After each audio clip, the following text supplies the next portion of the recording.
சென்னையில் பறவை காய்ச்சலால் காகங்கள் தொடர்ந்து உயிரிழந்த நிலையில் தடுப்பு நடவடிக்கைகளை தீவிரப்படுத்துமாறு தமிழ்நாடு அரசுக்கு மத்திய அரசு அறிவுறுத்தியுள்ளது. சென்னை அடையார், காந்திநகர், பள்ளிக்கரணை, வேளச்சேரி, திருவான்மியூர், கிழக்கு கடற்கரை சாலை மற்றும் OMR சாலை உள்ளிட்ட இடங்களில் 1500க்கும் மேற்பட்ட காகங்கள் தொடர்ந்து உயிரிழந்தன. இறந்த காகங்களின் மாதிரிகளை காஞ்சிபுரத்தில் உள்ள கால்நடை நோய் தடுப்பு புலனாய்வு குழுவினர் கடந்த மாதத்தில் சேகரித்து போபாலில் உள்ள தேசிய விலங்குகள் நோய் கட்டுப்பாட்டு ஆய்வு நிறுவனத்திற்கு சோதனைக்காக அனுப்பினர். இந்நிலையில் இந்த சோதனைகளின் முடிவில் காகங்களுக்கு பறவை காய்ச்சல் இருப்பது கண்டறியப்பட்டது.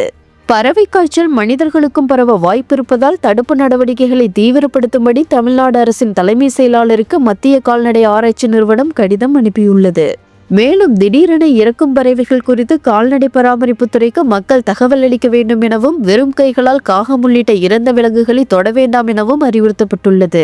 மேலும் பறவை காய்ச்சல் பாதித்து உயிரிழந்த காகம் உள்ளிட்ட பறவைகளை 8 அடி ஆழத்திற்கு குழி தோண்டி புதைக்க வேண்டும் எனவும் அறிவுறுத்தப்பட்டுள்ளது.